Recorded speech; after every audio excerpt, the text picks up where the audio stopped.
매일 묵상의 집 누가복음 1장 57절에서 80절. 마침내 엘리사벳이 해산할 기한이 차서 아들을 출산했습니다. 그리고 사가랴와 엘리사벳이 노년에 얻은 아들로 인해 친족들과 온 동네 사람들이 크게 기뻐했습니다. 그리고 출생 후 8일째 남자 아이에게 행했던 할례의 날에 아들은 주의 천사가 정해준 대로 요한이 되었습니다. 문득 김춘수 시인의 시 꽃이 생각납니다. 내가 그의 이름을 불러주기 전에는 그는 다만 하나의 몸짓에 지나지 않았다.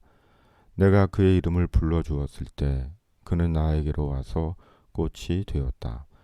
내가 그의 이름을 불러준 것처럼 나의 이 빛깔과 향기에 알맞는 누가 나의 이름을 불러다오.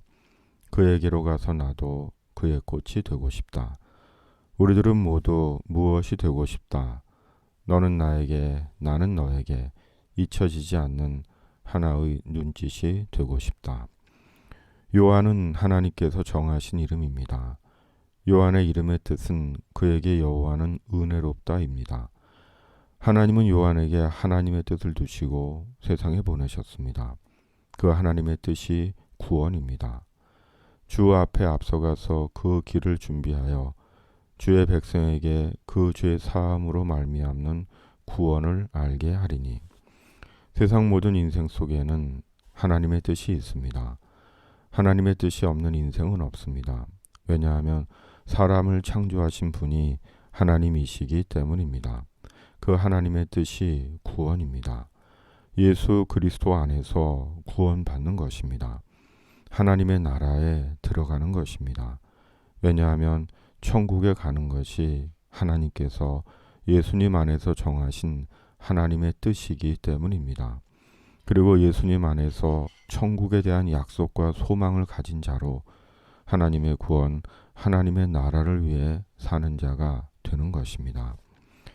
집에서 드린 신년 첫 주일 예배, 죽을 때까지 이 길을 가고 싶다고 아내에게 말했습니다. 어쩔 수 없어. 이 일을 중단해야 한다면 할 수 없겠지만 죽을 때까지 하나님 나라 위한 복음 전도자, 목사로 살고 싶다고 했습니다.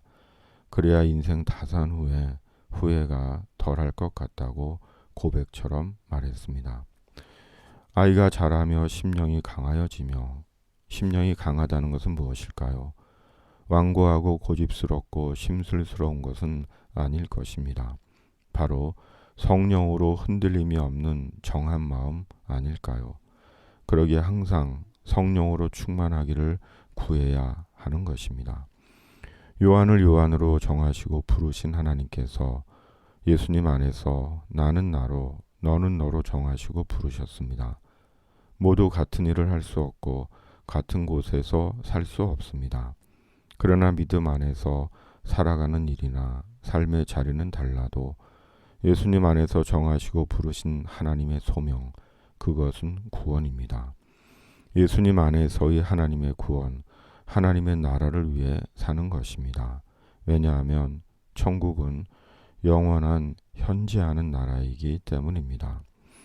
주의 백성에게 그 죄 사함으로 말미암는 구원을 알게 하리니 이는 우리 하나님의 긍휼로 인함이라.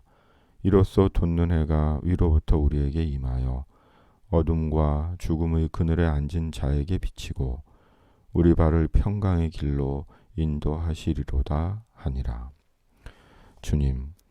주님께서 주님을 위해 요한을 보내시고 요한을 사용하신 것처럼 주님께서 저희를 정하시고 부르셨사오니 저희가 주님 안에서 하나님의 나라 위한 오늘의 요한이 되게 하여 주시옵소서.